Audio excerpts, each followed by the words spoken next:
Hey everyone, welcome back. Tonight, we have two terrifying accounts that both take place in Japan. For many Hong Kongers, Japan is a popular tourist destination since it's so close by. These two stories are shared by two different Hong Kong tourists in Japan. After each story, I'll share a little bit about what I personally think happened. If you have any thoughts, please do the same in the comments below. Let's dive right in. Our first story comes from a woman. We'll call her Tina.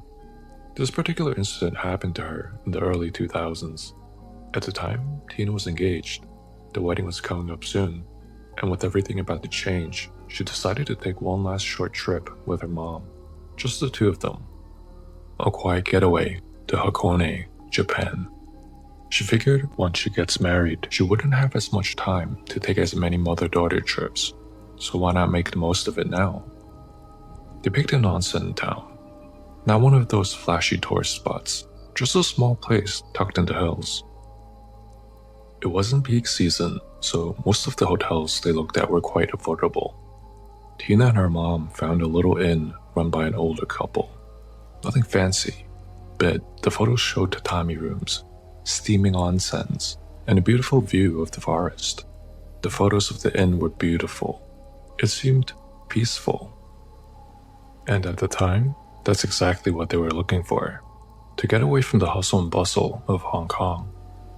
After checking in, Tina and her mom brought their luggage up to the room. It was simple, but cozy. Sliding paper doors, futons on the floor. They decided to head straight down to the onsen. The indoor onsen was on the first floor, tucked at the end of a long, narrow hallway. The lights buzzed softly overhead as they made their way down. The corridor had that quiet stillness you only get in older inns, where sound seems to vanish the moment you stop talking. The baths were separated by gender. Inside, it was warm and humid. The room was lit by the orange glow of the setting sun, filtering through a wide glass window that looked out toward the hillside. Tina had been looking forward to this part. She imagined soaking in the hot water while watching the sunset. Perfect moment of peace before dinner. It was a nice surprise. The whole onsen was empty. It was just Tina and her mom. They loved it. They had the whole area to themselves, where they could really relax and take in the views.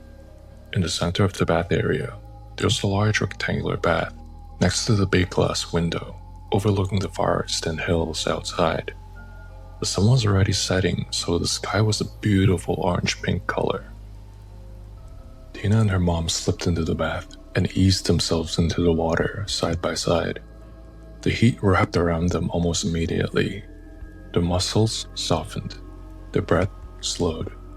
The sun hovered low on the horizon, painting the room in gold. Through the wide glass window, they could see trees swaying gently in the wind, blurred slightly by the steam rising off the water. Tina and her mom chatted about the upcoming wedding ceremony and joked around like they normally do. They were close. When the sun finally disappeared, they decided to try out the other baths in the area. There was a smaller one at the far end, which was extremely hot. It was almost unbearable. There was another, tucked near a stone wall, which was more like an ice plunge.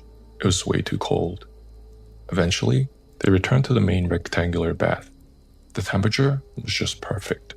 Just enough to lull the body into stillness without putting you to sleep. Tina leaned back against the edge, arms stretched out, her gaze flicking lazily between her mom and the trees outside. It was almost fully dark now. The view through the window was just dark shapes, trunks and branches under a faint glow of outdoor lights. That's when something strange happened. A sudden rush of cold water current brushed against Tina's left side. It felt like someone pouring a bucket of ice-cold water into the bath.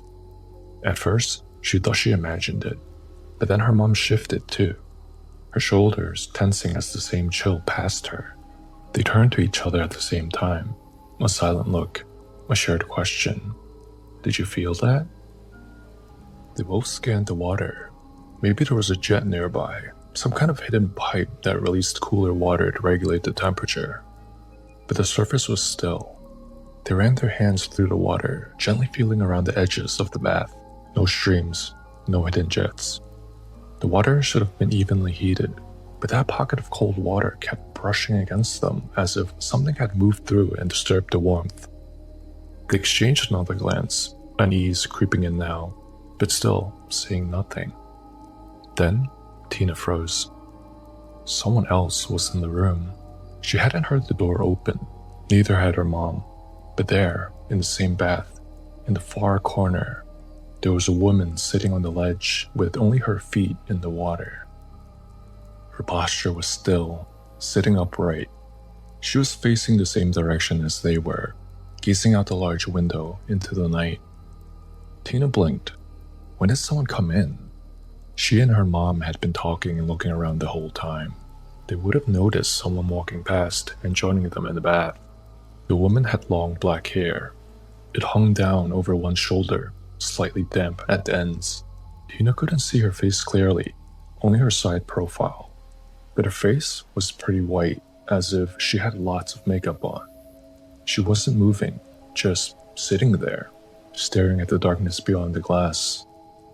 Then, without turning, the woman began to sing in a really low voice, barely above a whisper, a soft Japanese melody, slow, almost like a lullaby. The sound echoed gently against the tile walls. It didn't seem cheerful or relaxing at all. It made Tina and her mom uneasy. Tina opened her mouth, about to whisper something to her mom, but her mom cut her off gently, her voice calm. "Hey," she said, "I think we've soaked enough, right, Tina? Why don't we head back up and get ready for dinner, yeah?" Tina caught the look in her mom's eyes. That wasn't a question, but a signal that it was time to go, without looking rude in case the woman heard. Tina shut her mouth and gave a small nod. Neither of them said anything more. They rose slowly, the water rippling around them as they made their way to the edge of the bath. And as they moved further away from the woman, the water began to feel warmer again. Tina told herself it was nothing. The woman must have been another guest. Maybe she slipped in while Tina and her mom were chatting and neither of them noticed. Tina's mom was a bit older, and she needed to use the bathroom badly before they headed out of the bath area. She's been holding it while she was in the bath, so she couldn't wait until she got back to the room, so she quickly went to the bathroom section. As Tina waited for her mom, she walked over to the showers to rinse off. Steam clung to the air around her, soft and thick. The room still carried the warmth of the bath.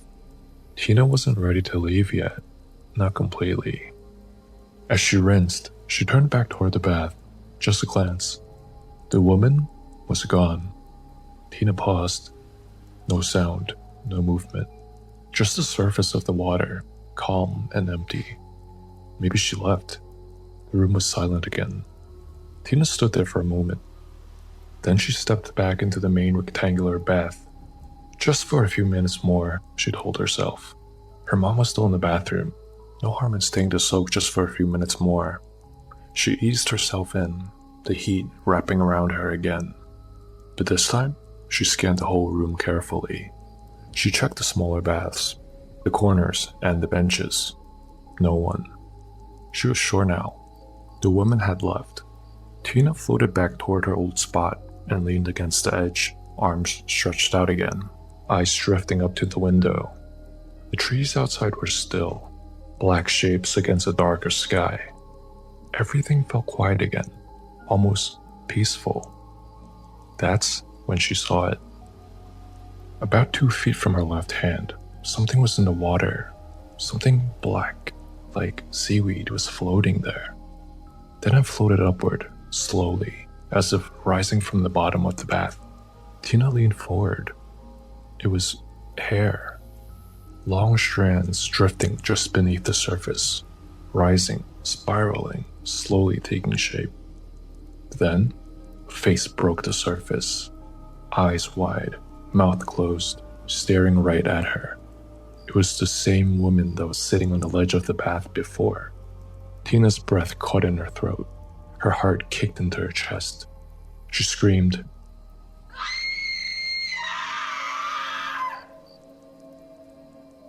Loud, raw, no words at first, just panic. She splashed backwards, hands clawing at the bath's edge. trying to pull herself up. Her voice cracked as she shouted for her mom. By the time her mom rushed in, Tina was already halfway out of the bath, her hands shaking. "Mom, there's a ghost in the onsen." Her voice broke. Her legs felt like they'd forgotten how to move. Her mom grabbed her and pulled her out. It's okay, she said. "You're okay. There's nothing there." Tina turned around. The bath was empty. The water still. They didn't rinse off this time. Didn't say another word. They grabbed their towels, quickly ran to the changing area, and got dressed as fast as they could, then ran out of there. Tina and her mom burst out of the onsen into the hallway, still shaking. Their hair was still dripping wet. The cold hallway air hit their skin, but neither of them noticed. They didn't get far before someone saw them. A chef, mid-30s, in a white coat, stepped out from a side door carrying a serving tray.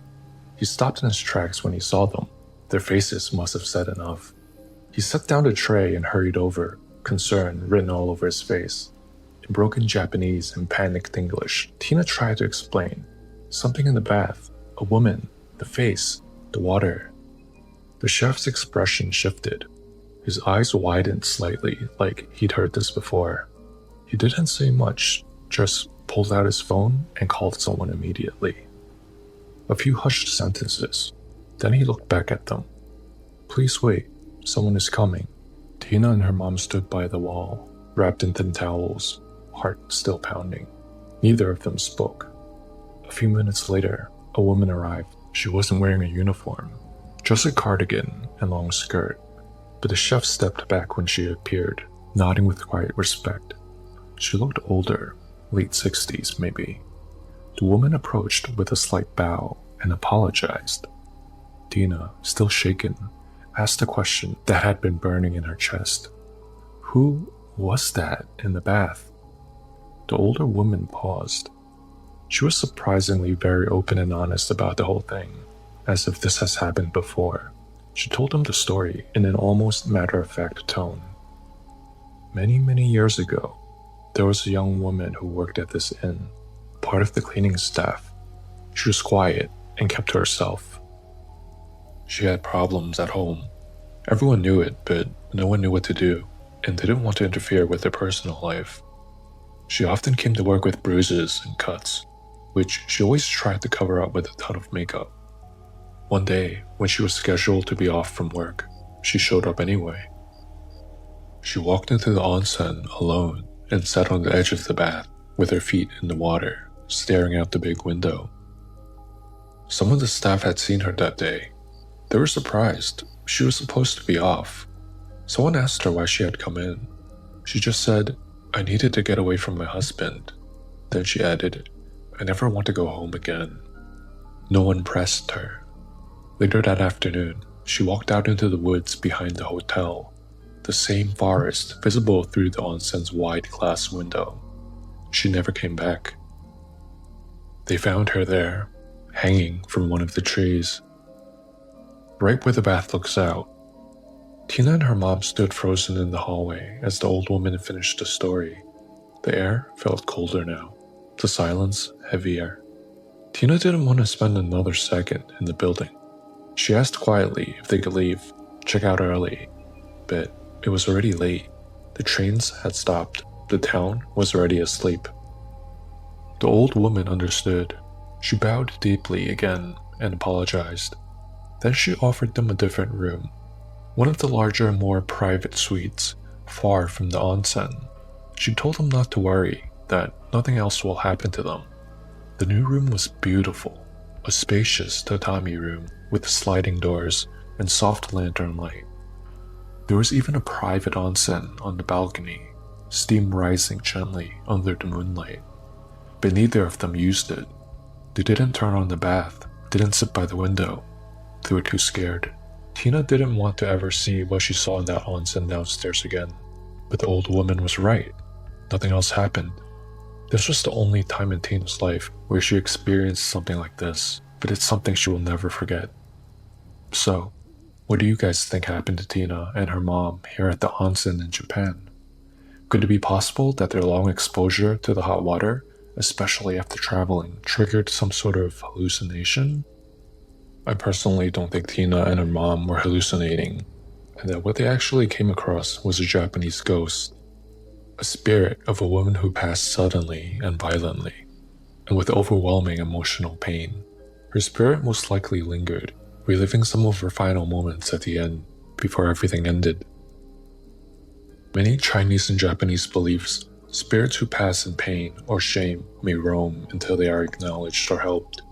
They may appear to people who are empathetic, emotionally open, or spiritually unguarded. These encounters aren't always aggressive, but deeply unsettling. Tina was on a personal, emotional trip with her mother, thinking about her own future, family, and change.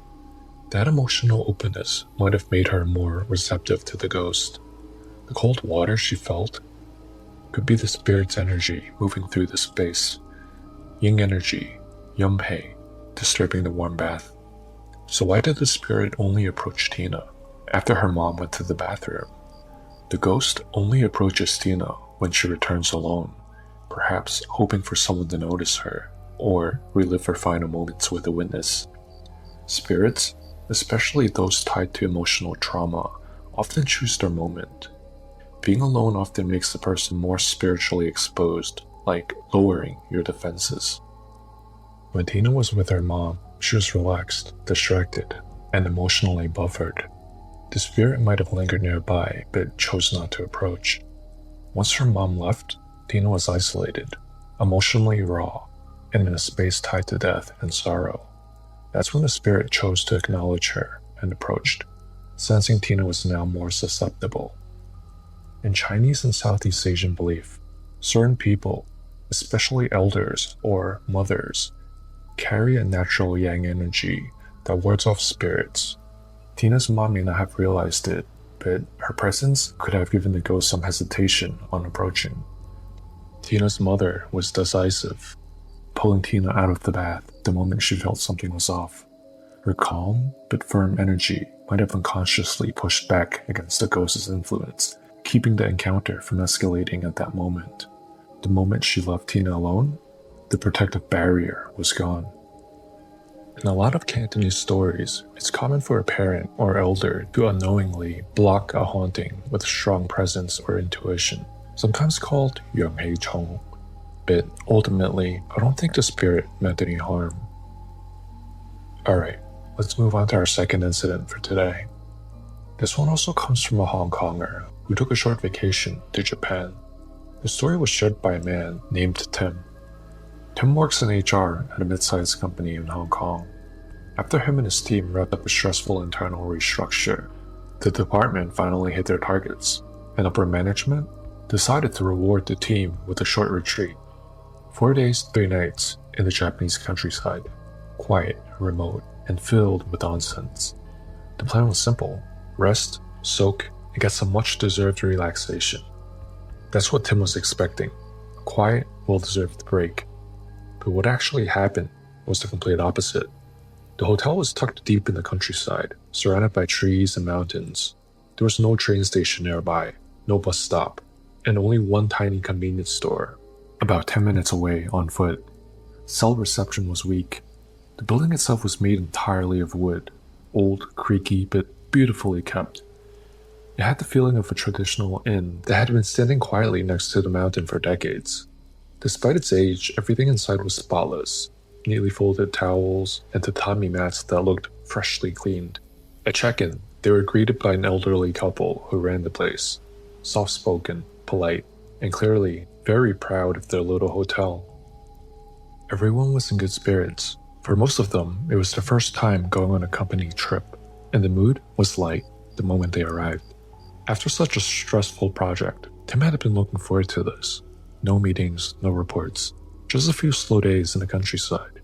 He pictured himself soaking in the hot springs, chatting over mahjong games late at night with his coworkers, and enjoying the rare silence away from the city. The hotel wasn't perfect, a little dated, and the lighting in the halls were pretty dim, but it had everything they needed. The rooms were comfortable, the baths were clean, and most importantly, it was quiet. The hallway that led to the guest rooms was lined with old paintings. Most of them were traditional landscapes, mountains, rivers, old temples, faded, but harmless. By the time everyone had settled into their rooms, night had already fallen. Some of the team decided to head out for a short walk, curious to explore the quiet little town. Others, worn out from the weekend of travel, stayed in and took a nap. Tim had made up his mind. All he wanted to do was soak in the onsen. He headed downstairs alone, glad to have it to himself. None of the others were interested yet, which made it even better. The outdoor bath was empty when he arrived. Steam rising in thick clouds from the surface of the water. The air was cold, sharp against his skin, but the water was hot. Almost too hot at first. He slid in slowly, the heat wrapping around him like a blanket. There was no sound, except the soft rush of running water and the faint rustle of the trees nearby. He leaned his head back against the edge, placed a damp towel over his face, and let his muscles relax. For the first time in weeks, he felt calm. A few minutes passed. Then, suddenly, someone yanked his leg.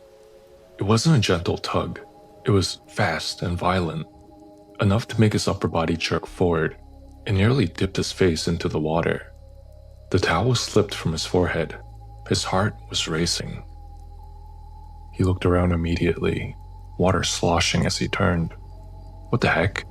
he muttered, expecting to see one of his coworkers lapping nearby. But the onsen was empty, just steam rising and swirling into the cold night air. Tim stood up to scan the area, behind the rocks, near the changing area, but there was no one there. A chill ran through him, and not from the wind. He grabbed a dry towel, wrapped it around himself, and made his way quickly back to his room, trying to rationalize what had just happened. Maybe he imagined it. Maybe it was a cramp or the way he moved. But back in his room as he dried off, he noticed something that made him stop.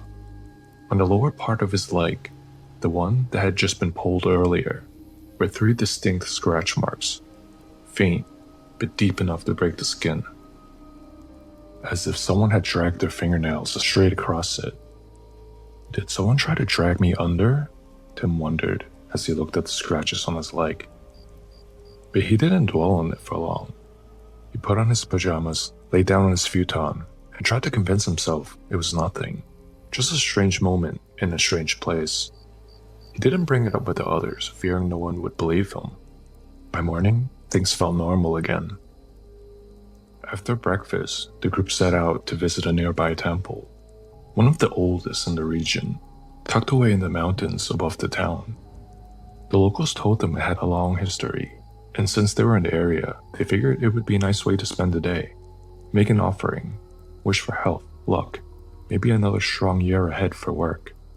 But the moment Tim stepped through the temple gates, something felt wrong. A wave of dizziness hit him suddenly.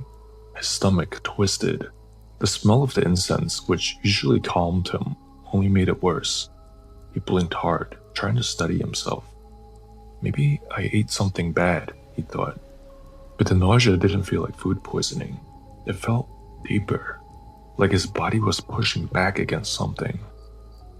Still, he didn't want to ruin the mood. He followed the others, kept his head down, and forced himself to walk. But halfway through the temple grounds, he couldn't hold it anymore. He slipped away from the group and found the restroom. Inside, he leaned over the sink and vomited hard.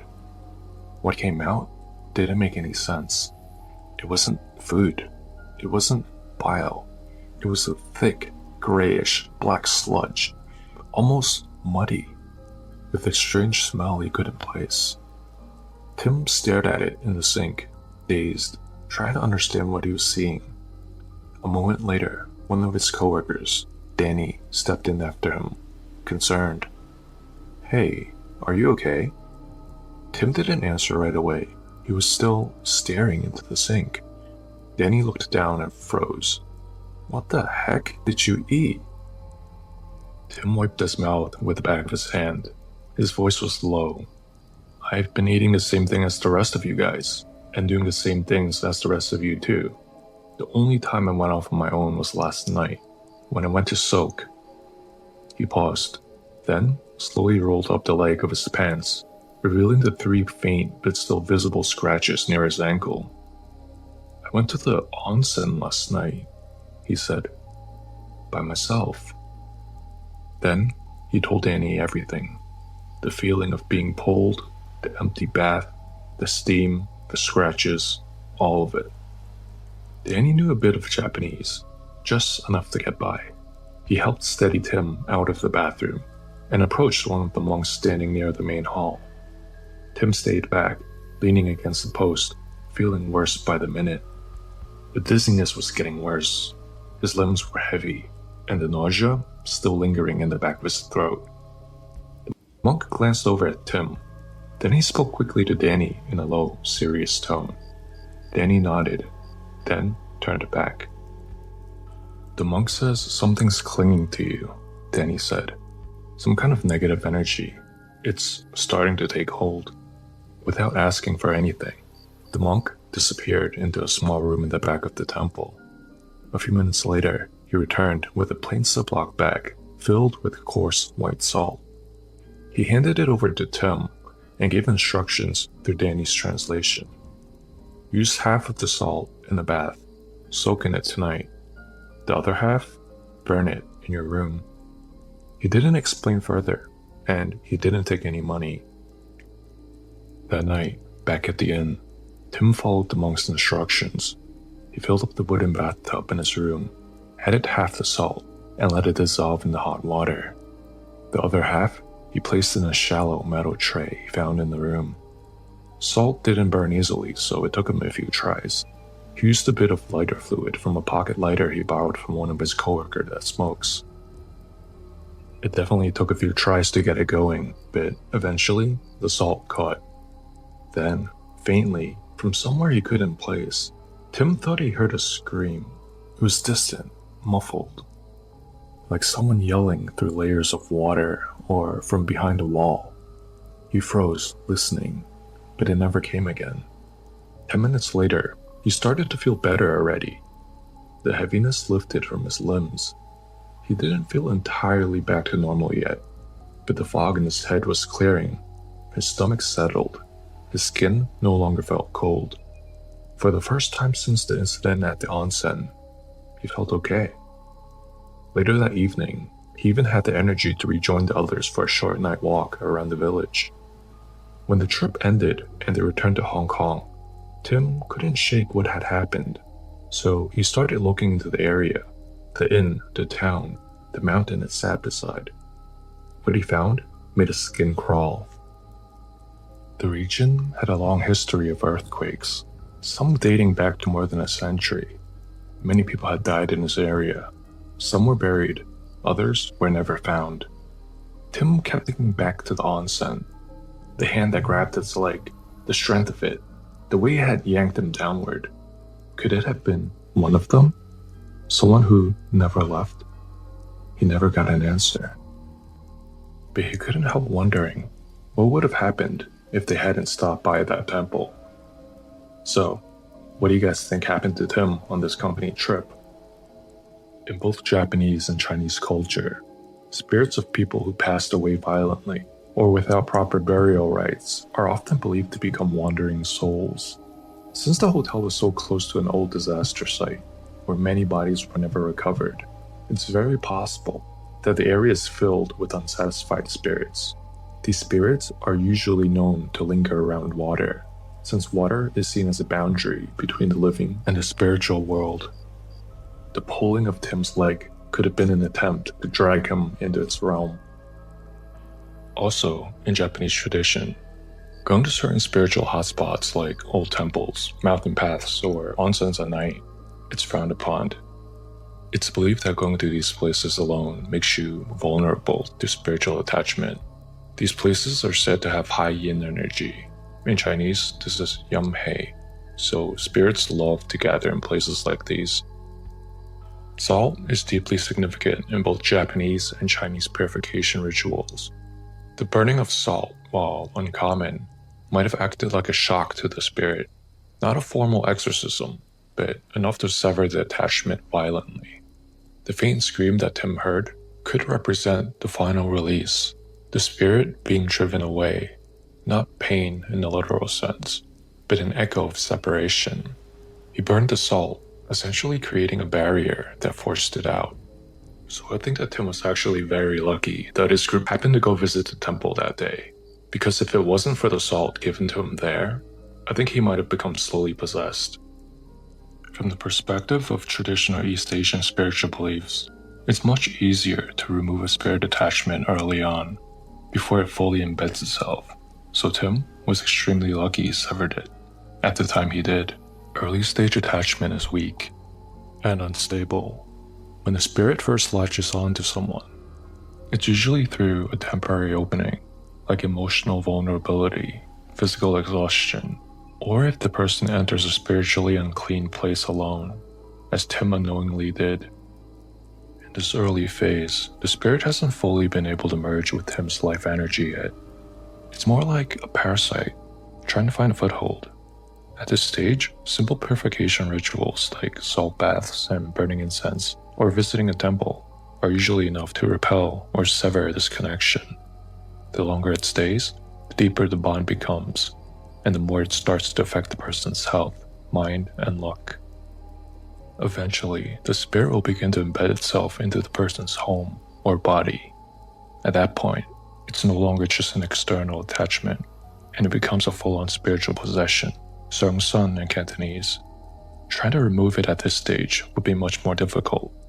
The process could take days, even weeks, or more.